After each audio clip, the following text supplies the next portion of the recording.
Morning, everyone. Welcome to a new webinar series on Beyond Privilege.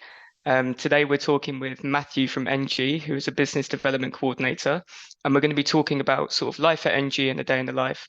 So, without further ado, Matthew, can you talk to us sort of, who is Engie, how you sort of made it into the company, and what a typical day in the life looks like for you?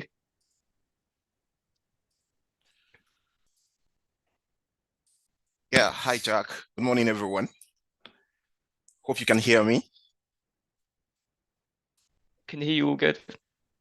All right. So I am Audu Mathew, and I work as a business development coordinator for Engie Energy Access. So, and at Engie Energy Access, we are the leading mini grid and off grid pay-as-you-go solar solution company in Africa. So we are in 9 African countries, and we strive towards the UN Sustainable Development Goal of universal energy access by providing clean energy to the remotest part of sub-Saharan Africa. So we already transformed over 12 million life in 9 countries, and our aim is to impact 20 million by the end of 2025. So then our mission is to deliver life-changing, affordable, reliable, and sustainable energy solution with exceptional customer experience.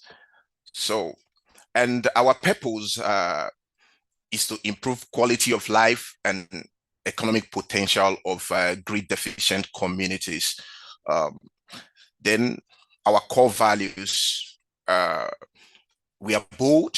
That is, we dare to innovate and make it happen. That is what we do at Engie Energy Access. Then we are one team. We support each other and celebrate diversity. Then we are customer centric. So we pursue an exceptional customer experience. And also we make our customers comfortable with our product. And if there's any issue with the product, we try to resolve it as fast as possible. Then we are also performance driven. We empower to set ambitious targets, and we deliver results. So and also integrity is one of our core values, and we act with transparency and honesty. So that's who we are, and as Engie Energy Access. Thank you, Jack. Amazing. Thank you, Matthew. It's really interesting to sort of hear more about the company. Part of this series is really sort of getting to know the people that are on the ground at these companies. So I think I'd really like to start off and just ask you, how did you actually make it into Engie? What were the kind of things that you did to develop yourself to get into the position that you're in today? Thank you very much for that question. I will start by saying in my journey to joining Engie Energy Access, there are about 6 things that help me, which is passion, planning, education, networking, application, and preparation. So my passion for sustainable energy and climate change has always been a driving force. So this passion was further ignited by an incident around 2019. So before joining Engie Energy Access, I worked as a research assistant for a professor. I once went to a rural community to gather data for a research project. While there, I met a man whose story deeply moved me.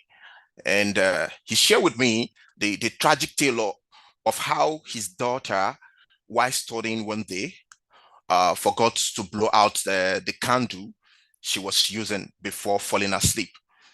So the candle ignited some nearby flammable materials, and before they knew it, their home was engulfed in flames. Uh, the smoke woke them up just in time, and they were able to escape with their lives. However, they lost everything they own in the place. So the man's story highlighted the urgent need for reliable and safe alternatives to traditional sources of lighting and energy, particularly in the underserved and unserved communities. So, reflecting on this incident, I realize the importance of being part of sustainable solution that not only provide light but also prioritize safety and resilience. So I must say that this experience motivated me to contribute my to effort aimed at promoting access to sustainable energy solution, reducing reliance on hazardous alternative, and ultimately improve the quality of life of the people. Then after this motivation, I started planning. So the planning stage for me was to research on the major players in the energy sector in Nigeria. So then Engie Energy Access happened to be one of those uh, company that I was able to come across, and some other companies too. So I research about them, I research about what they do, how they are impacting life with their energy access solution. So I decided to then move to the education stage, which I started reading up contents about renewable energy and from solar, renewable energy, mini grid, hydro, wind, clean cooking, and many of that. I started educating myself to get myself familiar with the sector, and and again after that, I went into networking. So and LinkedIn was one of the tools I used. So on LinkedIn, I searched for professionals who are already in the sector. So I linked up with them, and I tried to get connected with them so that I will see how we can work together, how they can avail to me opportunities in the sector.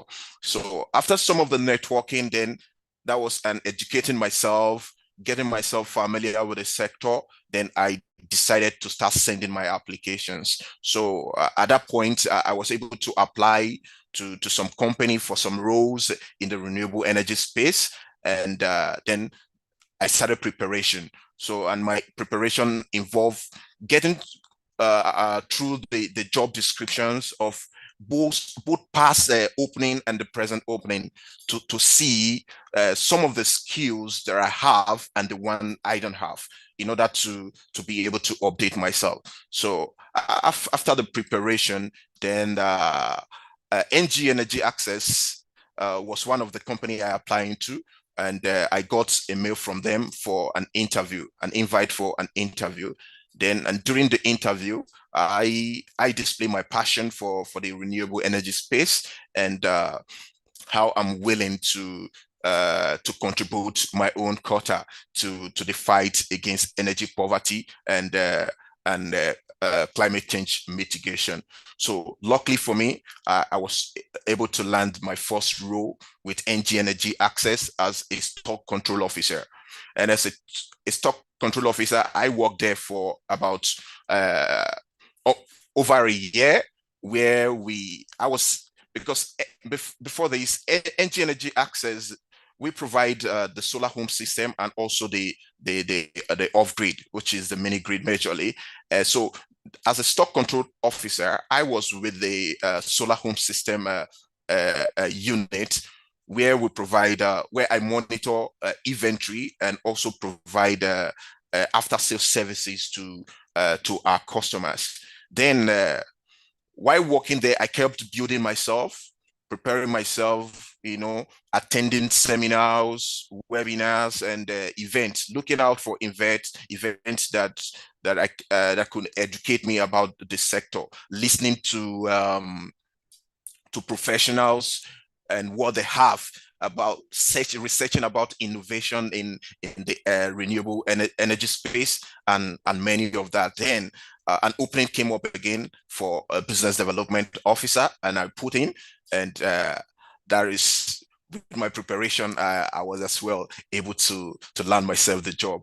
So, and that is the role I currently occupy at Engie Energy Access Nigeria. Thank you, Jack. Yeah, it's really interesting. Thank you, Matthew. Sort of moving on from that, I'd really like to sort of understand, what it is a typical day in the life looks like for you, because I think, it's one thing sort of understanding the industry, but it's another thing understanding actually what happens on the ground day to day. So if you could talk to us a little bit about that, it'd be great. Right. Thank you very much, Jack. A typical day for me. Okay, let me say the official work day commences at 9 a.m. and in the initial, that is the first hour, I reserve it for strategic planning. So dedicated to outlining key objectives and priorities rather for the day. So this approach guarantee a clear direction for me for the day's activities. And after that, I do some research for potential project location, and I try to analyze them because when you research for, there are criteria you use in order to to to get locations where a mini grid can be deployed. And this criteria, I think, differs from one company to another. So we have our own criteria, which we work with. And during the research stage, I research out, I look out, I navigate the energy landscape of Nigeria, try using some tools to get where they have little access or no access at all to electricity, and the viability of such location for us to deploy our mini grid.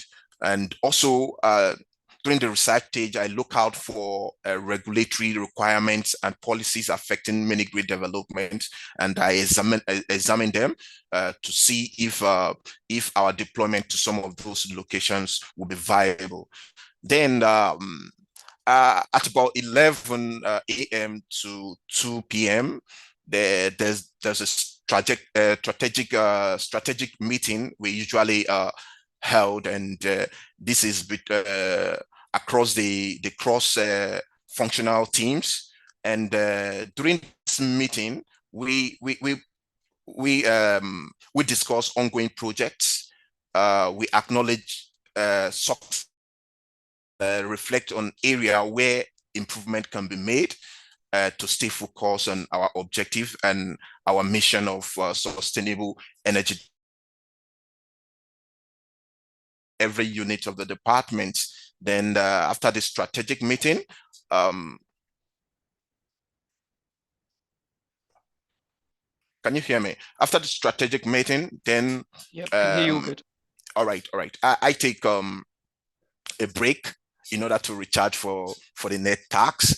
Then between around 3 p.m. to 5 p.m., basically I engaged with the community development officer, because I work with community development officer who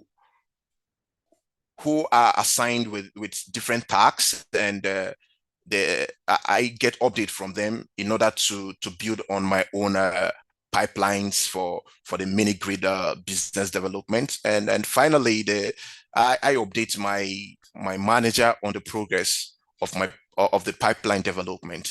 So this basically what happened in a day for me, but this differ from in most cases. So it's not like a static thing every day for me. Yeah, of course, I can definitely relate to that. No day's ever the same. Thank you very much, Matthew. It's very, very interesting. Can we just move on to a few questions from the chat? We've had quite a few come in, so I was hoping to sort of ask you a few questions that people have asked. What skills and qualifications do you believe are essential for success in a role like yours?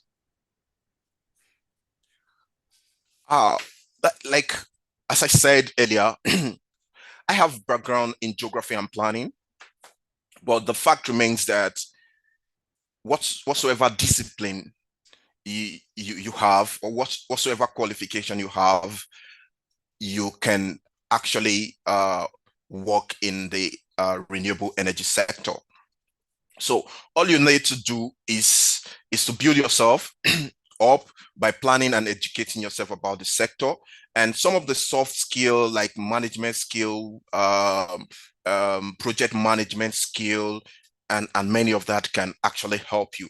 And in the energy sector, we have the technical section, which to me, I believe you just must be an engineer to be able to handle some technicalities in that section. But every other parts, every other section, like the business development, you can come in with any qualification and develop yourself, get yourself familiar with the energy markets, with the dynamics of and complexity of the energy sector, and then you are good to go. Network and attend seminars, attend events to really know what is required. But passion is one of the major thing I would say you must have. You must have passion, and you must be consistent about the impacting life through renewable and sustainable energy.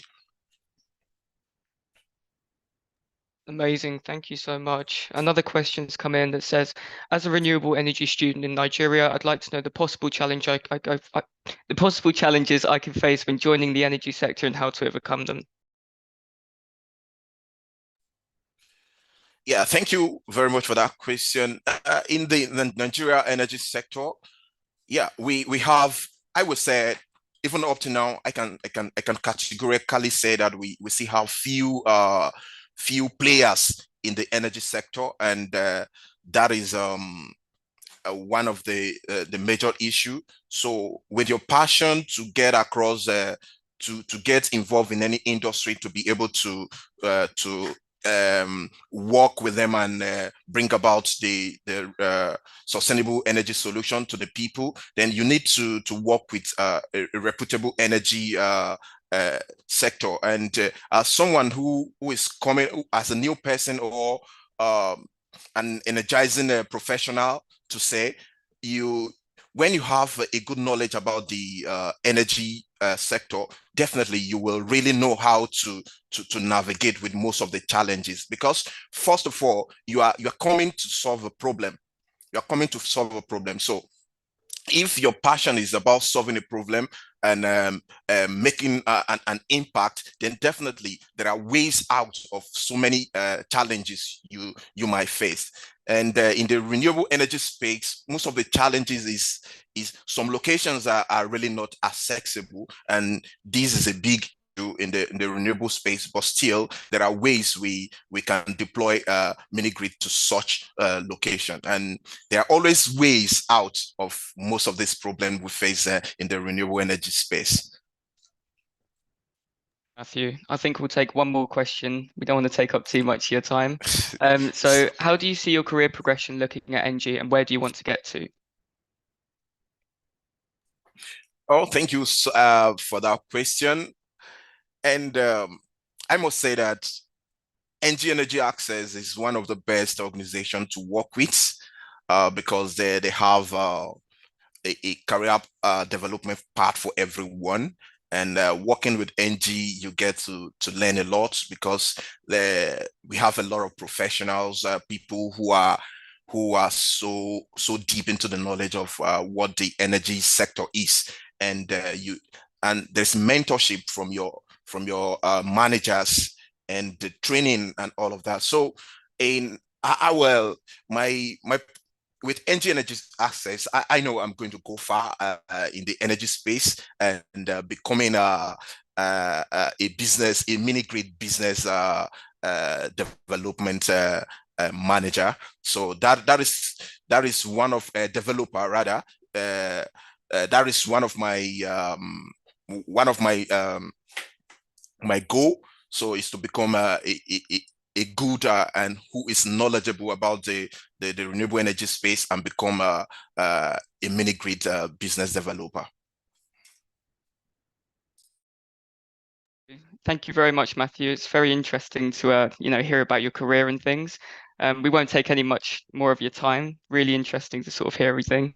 I'm sure everybody can connect with you on Beyond Privilege. Do you have an account? Oh, I think we've lost Matthew.